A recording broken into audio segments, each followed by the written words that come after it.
చదువుకున్నాము. దేవుని యొక్క పరిశుద్ధ లేఖనముల నుండి వాక్య భాగాన్ని మనం పఠించుకున్నాము. నిర్గమాకాండము 13వ అధ్యాయము 3వ వచనాన్ని చదువుకుంటాము.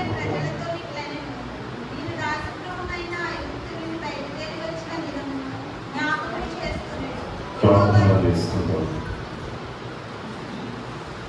మహోన్నతుడు మహాకరుడమైన మా తండ్రి,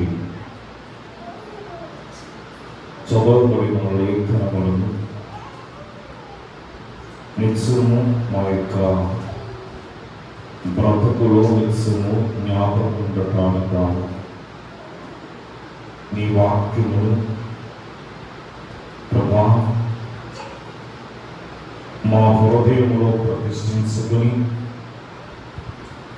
ఏటేటా మేము ఈ నిర్గమాకాండమును జ్ఞాపకం చేసుకుంటూ ఉండగా ప్రభా ఈ జ్ఞాపకాత్మకమైన విషయములను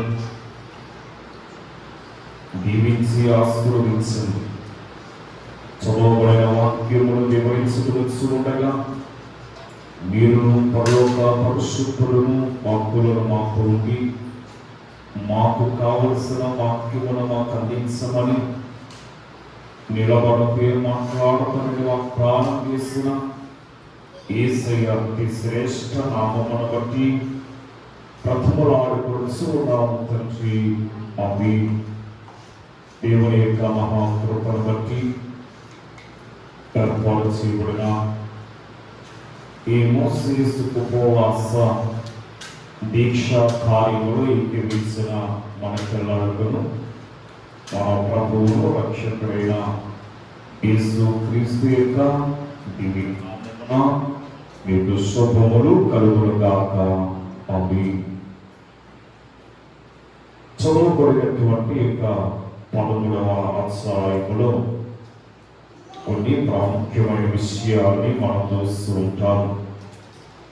ఇంటి యొక్క మరి ప్రాముఖ్యమైన విషయాలు అనే మాటలు మనం చూసి ఈ యొక్క అధ్యాయం యొక్క ముఖ్యాంశం ఏంటంటే జ్ఞాపకార్థమైన సంఘటనలు మనకి తెలియజేస్తూ ఉంది. అంటే జ్ఞాపకార్థమైన విషయాలు అవి ఏమిటి యొక్క జ్ఞాపకార్థం అంటే మనం చదివిన వాక్యములో మోషే ప్రజలతో ఇట్లను మీరు దాసగృహమైన ఐగుప్తు నుండి బయలుదేరి వచ్చిన దినమును జ్ఞాపకం చేసుకోనండి అంటున్నాడు. అంటే దేవుడు తన కృప ద్వారా తనను బయటికి రప్పించినటువంటి దినాన మనం ఏం చేసుకోవాలట? జ్ఞాపకం చేసుకోవాలట. మనం వాటిని మర్చిపోకూడదు. అందుకని మరి ఈ పస్కా పండుగ అలాగే వారి పొందిన విడుదలను కూడా జ్ఞాపకం చేసుకోవాల్సిన వారమైనాము అనే విషయాన్ని మనకు చూపిస్తూ ఇక్కడ మనకు ఒక 5 ప్రాముఖ్యమైన మాటలను మనం చూస్తూ ఉంటాం. ఏమిటంటే ఎక్కడి నుండి విడిపించరు, రెండోది ఎప్పుడు విడిపించరు, మూడవది దేని చేత విడిపించరు, నాలుగోది ఎందుకు విడిపించరు, ఐదవది ఏమి చీకటి విడిపించరు. ఈ 5 విషయాన్ని మనం క్లుప్తంగా పరిశుద్ధ లేఖనముల నుండి మనం చూద్దాం. నిర్గమాకాండము ఈ 13వ అధ్యాయము 14వ వచనాన్ని మనం చూసి, ఇక మీదట నీ కుమారుడు ఇది ఏమిటి అని నిన్ను అడిగినప్పుడు నీవు వారిని చూసి ఆ బాహు బలము చేత యెహోవా దాసుల గృహమైన ఐగుప్తుల నుండి మనలను బయటికి రప్పించును. 16వ వచనంలో అంటాడు, బాహుబలము చేత యెహోవా మనలను ఐగుప్తు నుండి బయటికి రప్పించెను గనుక ఆ సంగతి నీ చేతి మీద చూసినగాను నీ కనుల మధ్య లాలాట ప్రతిగాను ఉండవలనని అక్కడ చెప్పి వచ్చారట. అంటే మరి ఇవి మనకి ఎలా ఉండాలట? జ్ఞాపకార్థముగా ఉండాలి. అంటే మరి జ్ఞాపకార్థము నేడు కూడా పాపం చేయు ప్రతివాడు పాపమునకు ఏమై ఉంటాడంటే దాసుడై ఉంటాడు. ఈ విషయాన్ని మన ప్రభువు యేసుక్రీస్తు మనకు తెలియజేశాడు. అందుకని మరి ఆయన ఏమంటున్నాడంటే, ఇక మిమ్మల్ని దాసులని పిలవక స్వతంత్రులని పిలుస్తానంటున్నాడు. కనుక మనము దేనికి దాసులము? అపొస్తలుడైనటువంటి పౌలు అంటాడు రోమీయులకు రాసిన పత్రికలో 6:17 వచనంలో, మీరు పాపమునకు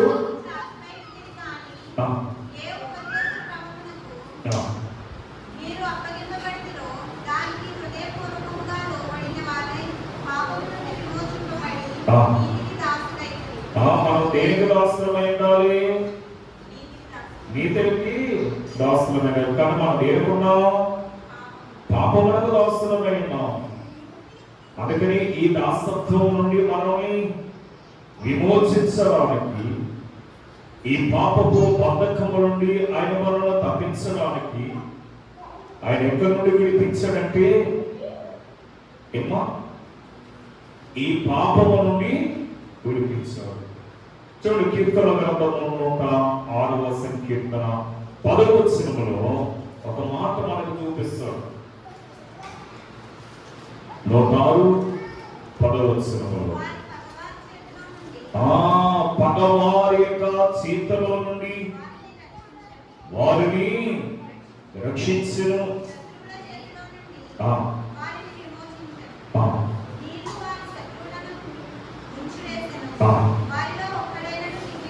చాలండి.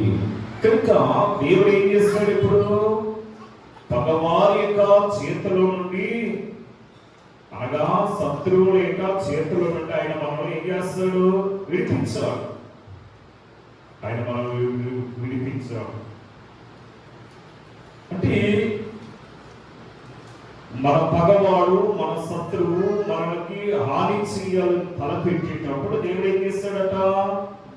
తన కృప ద్వారా ఆయన మనల్ని విడిపించేవాడైనాడు, విమోచించేవాడైనాడు. ఇంకా మనం చూస్తే ఇర్మియా గ్రంథంలో ఇర్మియా ప్రవక్త మాట్లాడుతూ 15వ అధ్యాయము 21వ వచనములో ఎవరి చేతుల నుంచి అంట? మొదటిగా కీర్తనకారుడు అన్నాడు, పగవారి చేతుల నుండి అన్నాడు, లేక శత్రువుల చేతుల నుండి అన్నాడు. ఈ ప్రవక్త అయినటువంటి ఇర్మియా గారు ఏమంటున్నాడంటే, దుష్టుల చేతుల నుండి, బలత్కారుల యొక్క చేతుల నుండి ఆయన మిమ్మల్ని విమోచించును అని దేవుడే చెప్పి వస్తున్నాడంట. మరి పగవాడైన ఈ శత్రువు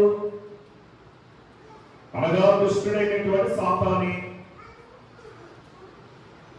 మరి ఈ సాతాని యొక్క ఉచ్చులో నుండి మనల్ని విమోచించడానికి దేవుని యొక్క ప్రియకుమారుడైనటువంటి యేసుక్రీస్తు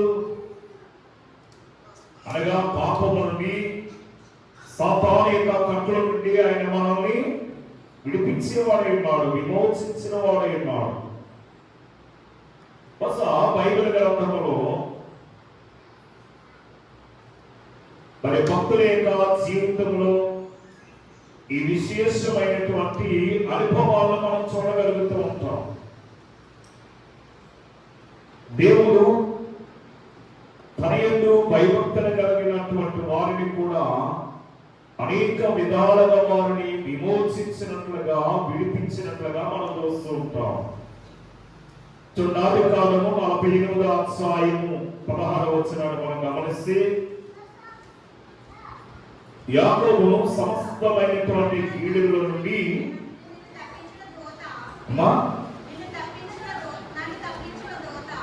నన్ను తప్పించిన దోత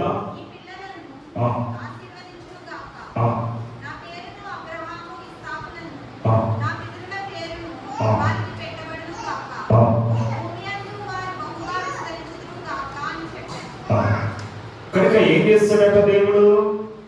సమస్తమైనటువంటి కీడుల నుండి వారిని విడిపించి వారిని ఏం చేస్తాడు? ఆశీర్వదించాడు. ఈవేళ మనల్ని కూడా విడిపించేవాడై ఉన్నాడు, ఆశీర్వదించేవాడై ఉన్నాడు, అభివృద్ధిని కలగజేసేవాడై ఉన్నాడు. దావీదును కూడా దేవుడు అనేక విధాలుగా ఆశీర్వదించినట్లుగా అనేకమైనటువంటి శోభ నుండి శ్రమల నుండి విమోచించినట్లుగా మనం చూస్తూ ఉంటాం. 2వ సమూయేలు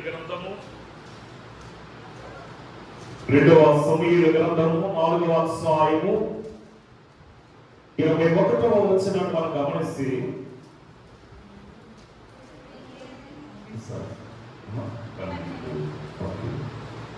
సరే,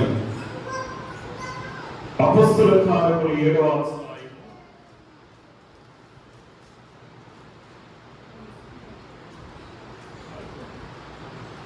10వ వచనం.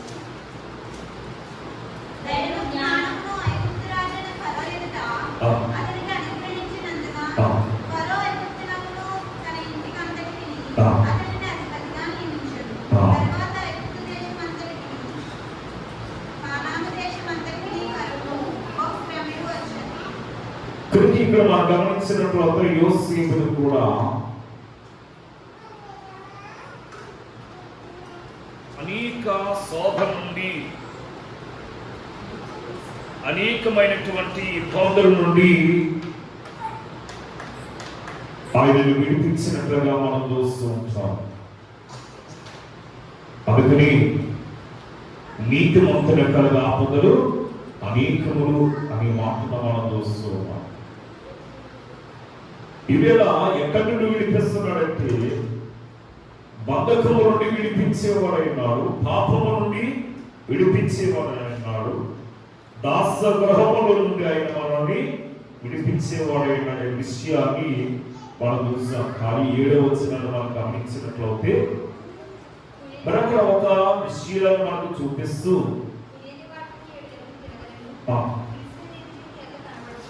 ఆ పురుషుని ఏది యొక్క కనపడకూడదు, నీ ప్రాంతములన్నింటిలోను పొంగినదేదియో నీ యొక్క కనపడకూడదు అంటున్నాడు. కనుక మరి పురుషుని పిండి ఏం చేస్తుందట? కొంచెమైనా సరే మరి పిండంతటిని కూడా పురుగు చేస్తూ ఉంటుందట. అవును కదా? అపొస్తలుడైనటువంటి పౌలు గారు అక్కడ ఒక విషయాన్ని తెలియజేస్తారు. గలతీయులకు రాసిన పత్రిక 5వ అధ్యాయం 9వ వచనములో చూడ అక్కడ అంటున్నాడు, పులుసుని పిండి కొంచెమైనను ఆ మొత్తంతా పాత్రనంతా కూడా ఏం చేస్తుందట? పులుపు చేస్తుందట. ఈ పులుసుని పిండిలంటే వాళ్ళు మనలో ఏమైనా స్నేహితులుగా ఉన్నారేమో, ఒకవేళ ఈ పులుసుని పిండిలంటే వారు మనతో సహవాసం చేస్తున్నారేమో, ఒకవేళ మనతో సహవాసం చేస్తే మనము కూడా ఎలా ఉంటామట? పులుసుని పిండిలాగానే ఉంటామట. మొదటి కొరింథీయులకు రాసిన పత్రిక 5వ అధ్యాయము 7వ వచనాన్ని గమనిస్తే ఆ క్రొత్త ముద్ద ఒకటే ఆ పాత్రదైన పులిపిండిని తీసి పారవేయండి అంటున్నాడంటే మనలో ఉన్నటువంటి యొక్క కలంకమును, మనలో ఉన్నటువంటి యొక్క మరి పాతదైన పులిపిండి అయినటువంటి దురాత్మను, దుష్టత్వమును ఏం చేయాలట? తీసి పారవేయాలట. చెడుతనాన్ని, ఆ చెడు బుద్ధిని మనం ఏం చేయాలంటే తీసి బయట పారవేయాలి. చదువుదాం. అంతేకాక ఆ క్రీస్తు అనే మన పస్కా పశువు ఏం చేయబడిందట? వధింపబడింది. కనుక అమ్మా ఆ పులిపిండితోనైనను దుర్మార్గతయు దుష్టత్వములను పులిపిండితోనైనను కాకుండా ఆ నిష్కపటములను సత్యములను పులియాని రొట్టెతో పండుగను ఆచరించాలట. దాని కొరకు మనం ఏం చేయాలి? జ్ఞాపకం చేసుకోవాలి. జ్ఞాపకం చేసుకుంటూ ఉండాలట. మొదటిగా మనము జ్ఞాపకార్థమైన పండుగ ఈ పులియాని రొట్టెల పండుగ, పస్కా పండుగ. ఇక్కడ మనం గమనించినట్లయితే మరొక విషయం ఏంటంటే, ఎప్పుడు విడిపించాడట వారిని? 4వ వచనములో అబీబను నెలలో ఆ దినమంది వారి బయలుదేరి వచ్చింది కదా. కనుక వారు ఎప్పుడు విడిపించబడ్డారంటే ఈ అబీబని నెలలో వారు, ఈ అబీబని నెల మొదటి నెల వారు విడుదల పొందిన దినము. అక్కడ నుండి కొత్త లెక్కలు ఆరంభమయ్యాయట. ఎందుకంటే నెలలో ఇది మీకు మొదటి నెల. మీ సంవత్సరం వరకు మొదటి నెలని మనం నిర్గమాకాండము 12వ అధ్యాయము ప్రారంభ 2వ వచనాల్లో మనం చూసుకున్నాం.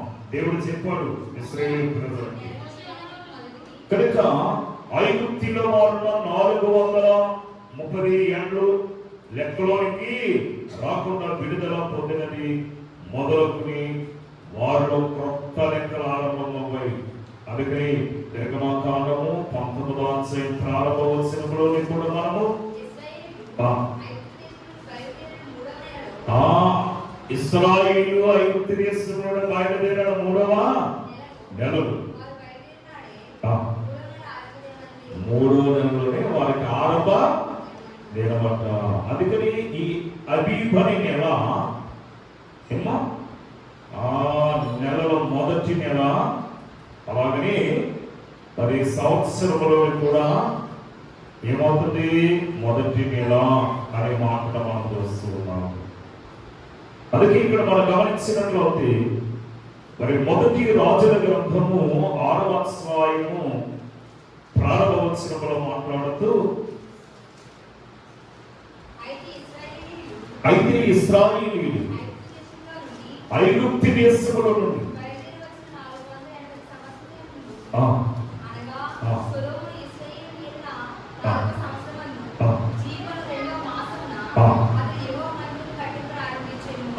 కనుక ఇక్కడ మనం చూస్తున్నాం. ఇప్పుడు క్రీస్తు నందున్న వారు నూతన సృష్టి, పాతవి గతించును, ఇదిగో క్రొత్తవాయును. ఈ నూతన అనుభవం ప్రతి విశ్వాసంలో ఉండాలంట. ఎవరు ఎప్పుడు విడిపింపబడతారో, ఎంత కాలమాయేనో, ఎలాగూ వారు బయటకు వస్తారు అంతా కూడా దేవునికి తెలుసు. అందుకని వారు ఎన్ని దినాలు ఐగుప్తు దేశంలో ఉంచాలో అన్ని దినాలు దేవుడు ఐగుప్తు దేశంలో ఉంచి మరి వారిని ఎప్పుడు విడుదల చేయాలప్పుడు ఆయన విడుదల తీస్తాడట. ఆయన దేని చేత విడిపించాడంటే, ఈవేళ మనం చూసే 3వ వచనంలో ఏమంటున్నాడు ఆయన?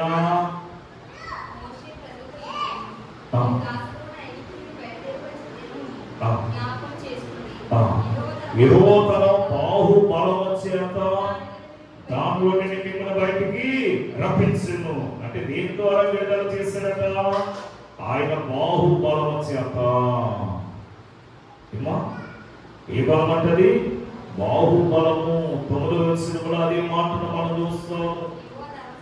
9వ వచనంలో కూడా బలమైన చేతితో యెహోవా ఐగుప్తు నుండి నేను బయటికి రప్పించుటకు యాజకుని నీ చేతికి నీ మీద నీకు చూసినగా నీ కనుల మధ్య జ్ఞాపకార్థముగా ఉండును. యెహోవా ధర్మశాస్త్రమును ఆనందించువాడు దివారాత్రుల దాన్ని ధ్యానించువాడు ధన్యుడనే మాట కీర్తనకారుడు మనకు చూపించినట్లుగా మనం ఏం చేయాలంటే ఆయన బాహుబలం చేత ఆయన ఏం చేశాడు? ఇప్పుడు ఆయన బయటికి తీసుకొచ్చాడు. దీని కొరకు నెహెమ్యా గారు ఒక చక్కని మాట అంటున్నాడు. ఆయన మొదటి అధ్యాయం 10వ వచనాన్ని మనం గమనిస్తే, నీవు నీ మహాప్రభావము చూపి నీ బాహుబలము చేత, నీ బాహుబలం చేత నీ విడిపించితివి అంటున్నాడు. దేవుడి తన కృప ద్వారా వారిని ఏం చేశాడట? విడిపించాడు. అందుకని మనలో కూడా దేవుని యొక్క కృప ద్వారా విమోచింపబడిన వారు, నాశనం నుండి వారిని విడిపించాడని నిర్గమాకాండం 12:13 మనం చూస్తాం. అనగా నాశనం నుండి ఏం చేశాడట? వారు విడిపింపబడినట్లుగా మనం చూస్తున్నాము. ఇది నాడు మనము దేవుని యొక్క వాక్యమునకు అనుగుణంగా జీవించేవారు ఉంటారు. అందుకని ఇక్కడ ఈ లేఖన భాగంలో మనం చూస్తే ఏమంటున్నాడయ్యా? ఈ 11వ వచనం అంటే మరి వారు చేసినటువంటి ఆ యొక్క నిశ్చయములను, అనగా వారిని నాశనం చేయకుండా వారిని రక్షించాడు. అనగా రక్షణ కేవలము ఆయన కృప చేతనే కలిగినది అనే మాటను మనము గుర్తించాలి. ఆయన కృప ద్వారానే మనం రక్షింపబడిన వారమై ఉన్నామని యోహాను గారు తెలియజేస్తూ ఉంటాడు. ప్రకటన గ్రంథంలోని ప్రకటన గ్రంథం 1వ అధ్యాయం 6వ వచనములో తన రక్తము వలన ఏం చేస్తున్నాడంటే, తన రక్తము వలన మన పాపము నుండి మనలను విడిపించున్నాడట. ఆయన రక్తము ద్వారా విమోచింపబడిన వారమైన ఎందుకు ఆయన విడిపించాడు? ఎందుకు విడిపించాడు? 5వ వచనాన్ని మనం చూస్తే, యెహోవా నీకు ఇచ్చేదని నీ పితరులతో ప్రమాణం చేసినట్లు. అంటే దేవుడు ముందుగానే, అనగా తన దాసులతో దేవుడు ఒక ఒడంబడిక చేసుకున్నాడు. అబ్రహాముతో ఒక ఒడంబడిక చేస్తాడు.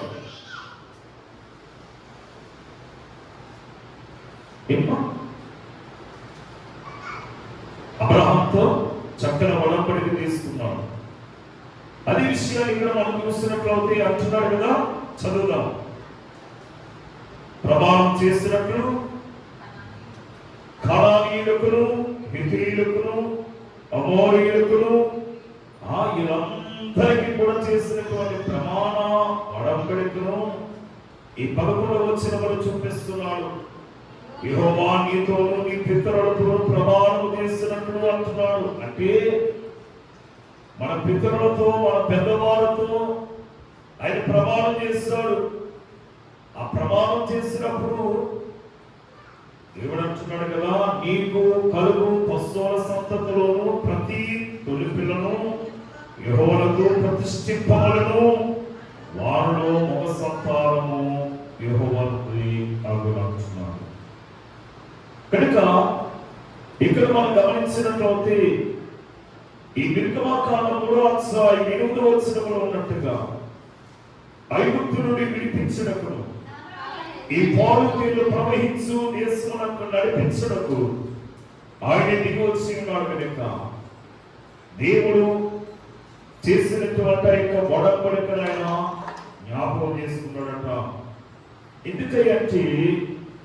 ఎందుకంటే నేను మనల్ని విడిపించడానికి ఆయనకు ఒక ఉద్దేశం ఏమిటి అని ఒక ఆలోచన మనకు కలుగుంటే, మనకి పరలోక సంబంధమైనటువంటి దేశాన్ని మనకి ఇవ్వటం కొరకు ఆయన మనల్ని విడిపించవలసిన వాడై ఉన్నాడు. ఏమిటా దేశము అంటే, ఆనాడు ఇశ్రాయేలీయులు బానిసత్వం నుండి పాలుతీలు ప్రవహించే దేశానికి వారిని విడిపించడానికి దిగువచ్చనన్నాడు. ఇప్పుడు మరలా 2వ వారు ఆయన దిగిరానన్నాడు. అందుకే మనం చదువుకుంటాం ఏమని, ఆఘాతముతోను ప్రధానమూత శబ్దంతోను దేవుని బోరుతోను పరలోకము నుండి ఆయన దిగువచ్చును అనే మాటను మనం చూస్తున్నప్పుడు అక్షయముగా మృతులైన వారు మొదట లేపబడుదురు అనే మాట కూడా మనము జ్ఞాపకం చేసుకుంటున్నాం. అందుకని ఆయన మనకి సిద్ధపరిచినటువంటి ఆ నిత్య రాజ్యము, ఆ పరలోక రాజ్యానికి మనల్ని వారసులు చేయడానికి ఆయన మరణాన్ని ఉన్నాడు. మొదటి పేతురు రాసిన పత్రికలో మొదటి అధ్యాయము 3వ వచనాన్ని మనం గమనిస్తే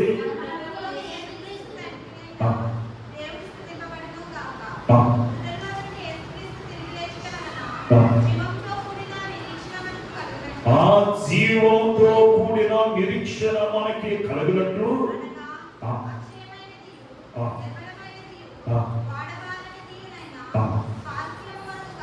ఆ యొక్క స్వాస్థ్యము చెడిపోనది, వాడబారనది, చెదల పట్టేసేది కాదు, పాడైపోయేది కాదు. శాశ్వతమైనటువంటి ఆ నిత్య రాజ్యము నిమిత్తము ఆయన మనం ఏం చేస్తున్నాడట? విమోచించుచు ఉన్నాడట. ఈ పాపమనే ఊపుల నుండి ఆయన మనల్ని లేవనెత్తి వాడైనాడు. హెబ్రీయులకు రాసిన పత్రికలో 11వ అధ్యాయం 16వ వచనంలో ఒక మాటను మనకి చూపిస్తున్నాడు. అయితే మరి శ్రేష్టమైనటువంటి దేశము అనగా ఏ దేశమది? పరలోక సంబంధమైన దేశము. పరలోక సంబంధమైనటువంటి ఆ దేశం ఇచ్చిన కొరకు ఆయన మనల్ని ఏర్పాటు చేస్తున్నాడు. ఆయన మనల్ని విమోచిస్తున్నాడు.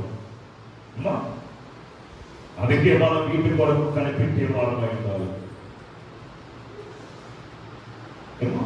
వాటి కొరకు మనం జీవించే వారమై ఉండాలి. తిమోతి గారు అంటారు కదా, 2వ తిమోతికి రాసిన పత్రిక 3వ అధ్యాయం 13వ వచనంలో తిమోతి గారు మాట్లాడుతూ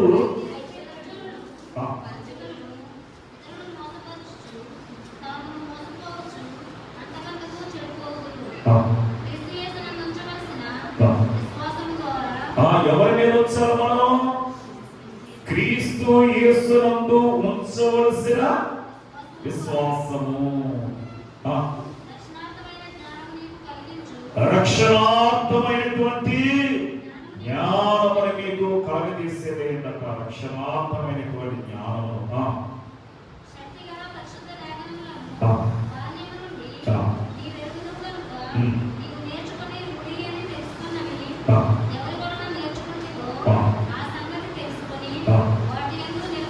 వాటి యందు నిలకడగా ఉండాలి. ఈ నేల నిలకడలేదు చాలా మందికి.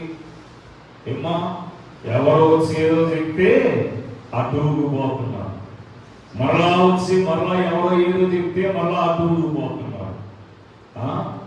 చూడండి, గాలి పక్కకి వేస్తే ఆ పక్కకి కొమ్మలు, రెమ్మలు ఇవన్నీ ఊగిపోయినట్లుగా మనుషులు కూడా ఏమవుతున్నారట? ఊగిపోతున్నారట. ఏమ్మా, వాళ్ళ విశ్వాసం గట్టిగా పట్టుకోవాలట. వాళ్ళ విశ్వాసము ద్వారా మనం ఏం చేయాలి? దేవునికి విధేయులమై ఉండాలి. ఆయన ఏం చేయటానికైనా విడిపించేవాడే ఉన్నాడు. ఏమ్మా, ఏమి చేయటకు విడిపించును, ఏం చేయవలను అనే మాటను మనం చూస్తే ఇక్కడ చక్కని మాట మనకు చూపిస్తున్నాడు. ఈ 9-10 వచనాలు మనం చూస్తే ఏమంటున్నాడంటే 10వ వచనం, కాబట్టి ప్రతి సంవత్సరము ఈ కట్టడను దాని నియమక కాలములను మీరు ఆచరించండి అంటున్నాను. అది ఇచ్చినట్టు దాసుల గృహమైన ఐగుప్తు నుండి బయలుదేరి వచ్చిన దినమును మనము జ్ఞాపకం చేసుకోవాలట. ఆ దినం మనకి జ్ఞాపకార్థ దినముగా ఉండిపోవాలట. ఆ దినాన్ని మనం మర్చిపోకూడదు. ఎందుకంటే ఆయన మనల్ని ఏం చేశాడు? విడిపించాడు కనుక. ఆయన మనల్ని విడిపించాడు కనుక మనము ఆయన యొక్క మాటకి విధేయులమై ఉండాలి. కనుక ఇక్కడ మనము గమనించినట్లయితే ఒక చక్కని మాటను మనం చూస్తున్నాం. ఏమని అంటే ఈ యొక్క మరి 12వ వచనంలో ఒక మాట అంటున్నాడు. అమ్మా,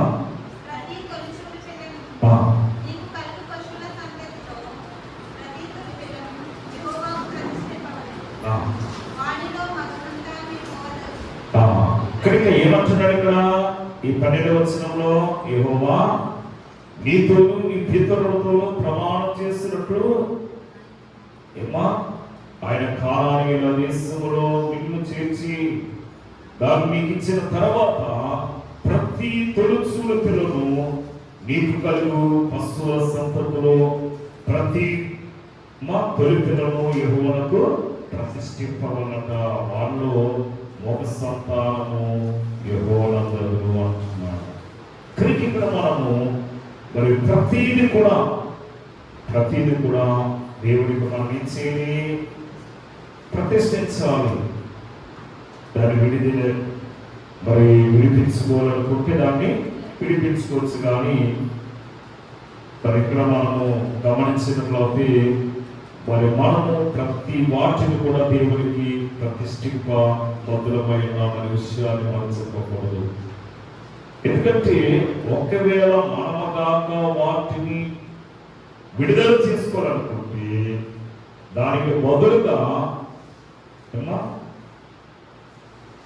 ఏం చేయాలట?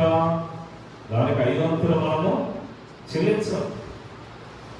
దానికి రెట్టింపు మనం చెల్లించి అప్పుడు మనము విడుదల చేసుకోవాలి. అలా చెల్లించగలుగుతాం. మనం అలా చెల్లించలేము, మనం చేయకూడదు. అందుకని ఇక్కడ మనం గమనించినట్లయితే చక్కని మాట చూపిస్తున్నాడు ఈ లేఖన భాగములలో. ఏమనంటే ఈ 15వ వచనంలో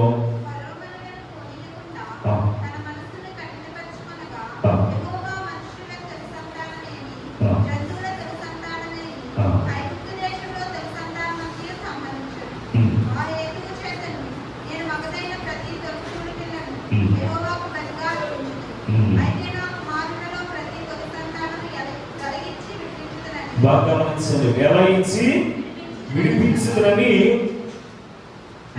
చెప్పవాలనుకున్నాం. మనం వెలించి విడుదల చేసుకోవాలి బిడ్డలు. ఎక్కడ ఉంది ఈ మాట? సంఖ్యాకాండంలో చూస్తాం. సంఖ్యాకాండము 3వ అధ్యాయము 45వ వచనం చూడండి.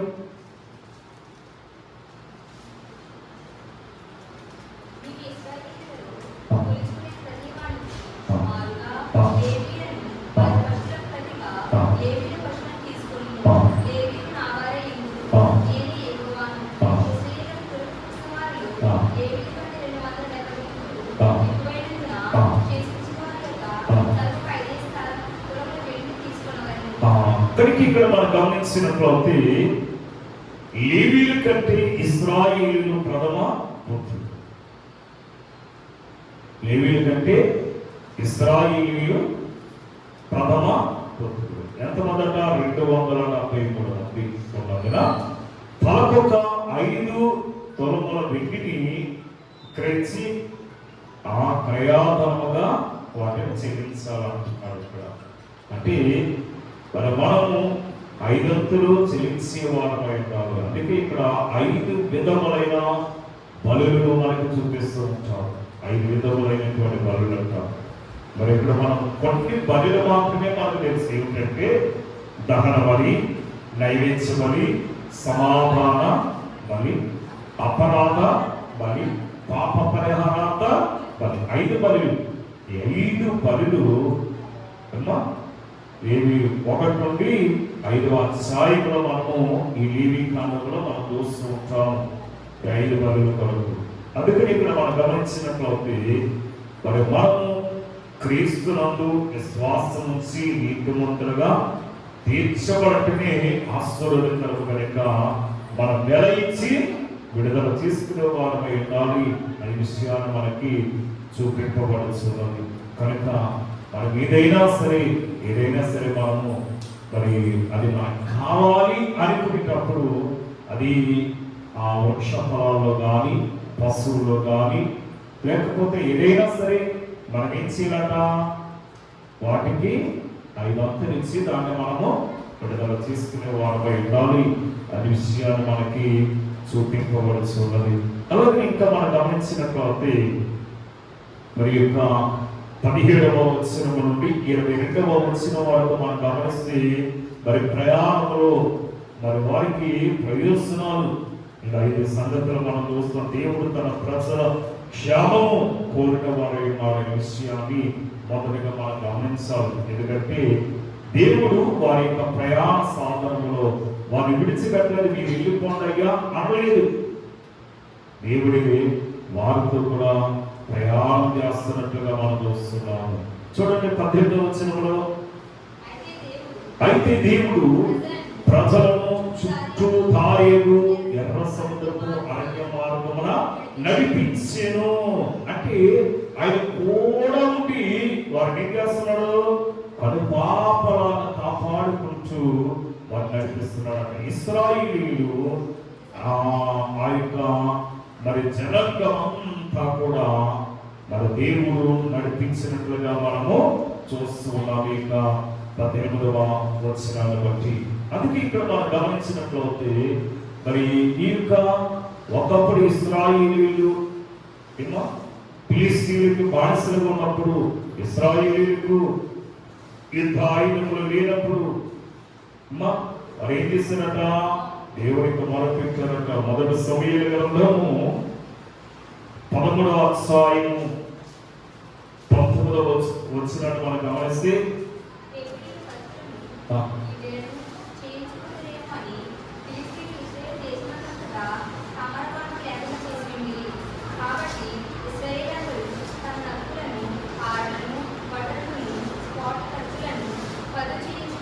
ఇరవై 23వ వచనానికి కూడా వచ్చింది.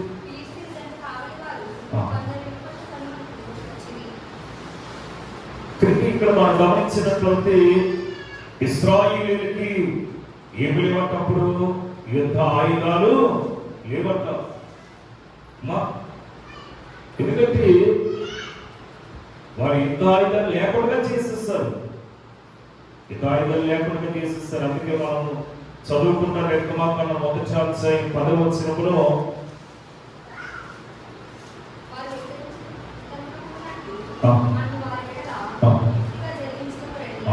మనము వారి ఎడల యుక్తిగా జరిగించమని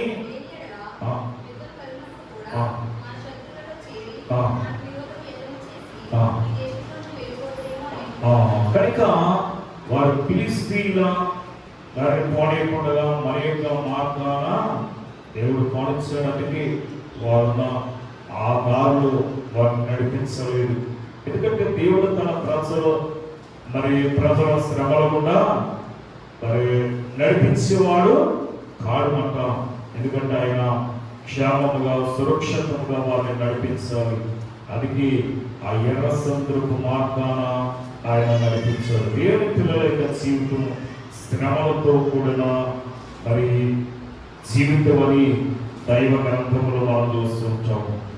అందుకే లోకములో మీకు శ్రమ కలుగును, అయినా ధైర్యముగా ఉండుడని ఈ యొక్క యోహాను సువార్త 16వ అధ్యాయం 33వ వచనంలో ఉన్నట్టుగా అలాగే శ్రమలను అనుభవించి దేవుని రాజ్యంలో ప్రవేశించగలము అని అపొస్తలుడైనటువంటి పౌలు మరి 14వ అధ్యాయము 22వ వచనంలో చెప్పినట్లుగా ఏంటి అంటే ఐగుప్తులు పెట్టిన శ్రమ వేరు, అలాగే వారు ప్రయాణంలో పడుతున్నటువంటి శ్రమలు వేరుగా మనం చూస్తున్నాం. అందుకని మరి జ్ఞాపకం చేసుకుంటూ వారు వెళ్తున్నారు.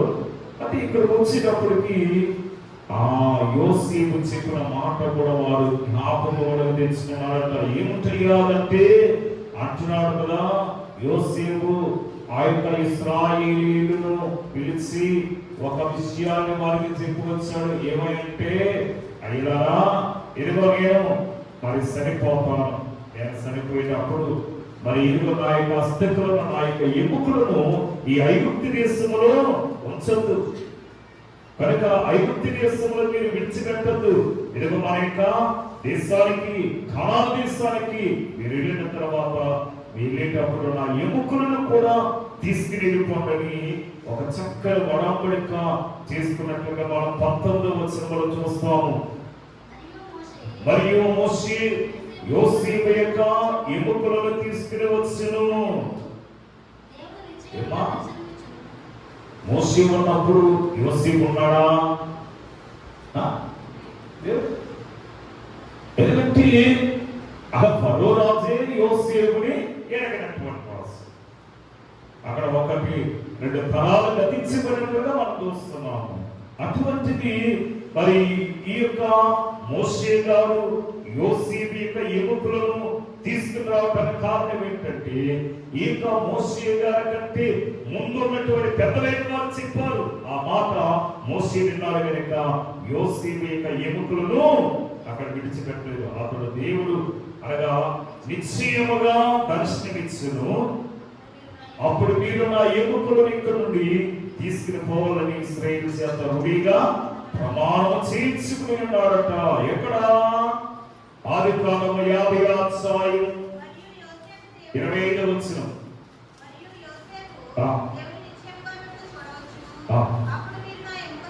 అప్పుడు నా ఎముకలను ఎక్కడి నుండి తీసుకుని పోవాలని చెప్పారట. ఏమా ఇశ్రాయేలీయుల యొక్క కుమారుల చేత ప్రమాణం చేయించుకున్నాడు. అందుకే ఆ కుమారులకు చెప్పారు. ఆ కుమారులకు చెప్పడాన్ని బట్టి వారు ఏం చేశారంటే యోసేపు యొక్క ఎముకలను భద్రపరిచి వారు ప్రయాణం చేసేటప్పుడు ఆ యొక్క ఎముకలను తీసుకెళ్ళారు. అందుకనే వాక్యం అంటుంది, మీ పిల్లలకు దేవుని యొక్క అద్భుత కార్యములను వారికి తెలియచేయాలంట, చెప్పాలంట. మన దేవుడు ఎంత గొప్పవాడు, మన దేవుడు ఎంత అవలత్వం గలవాడు, ఆ విషయాన్ని మన పిల్లలకు నేర్పించాలి అంటున్నాడు. చూడండి, ఎబ్రిల్కి రాసిన పత్రిక 11వ అధ్యాయము 22వ వచనములో యోసేపు విశ్వాసమును బట్టి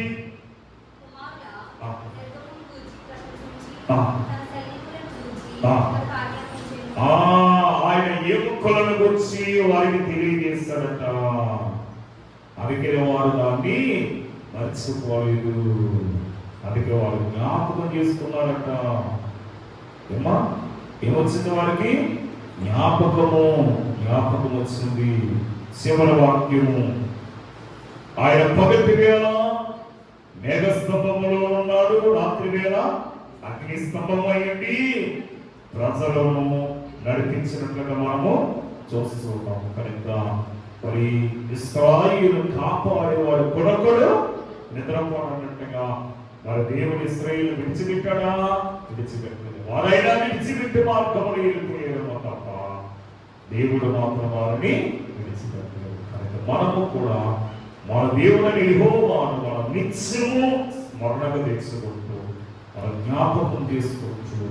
ఇశ్రాయేలీయుల యొక్క జీవిత విధానాన్ని మనము ఏం చేసుకోవాలంట? జ్ఞాపకం చేసుకోండి. వారు పడిన శ్రమ, వారు ప్రయాణంలో వారు ఎన్ని శ్రమలను అనుభవించారో మనం వాటిని జ్ఞాపకం చేసుకునేదేవా, అట్టి శ్రమ మాకు లేకుండా నువ్వు చేస్తావు కనుక నీకి స్తుతులని మనం ఆయనకి స్తుతి చెల్లించేవారైన గొప్ప ధన్యత ప్రభు మనకు అనుగ్రహించిన కాక. ఆమేన్. మహోన్నతుడును సర్వోన్నతుడైన మాట్లాడి వినిన వాక్యమును పిల్లల ప్రమాంతరంలో పదులు చేసుకుని వాక్యానుసారంగా జీవించే గొప్ప ధన్యత పిల్లలకి మరి యేసు నామములో వేడుకొనుచు ఉన్నాము తండ్రి. ఆమేన్. మరణార్థం.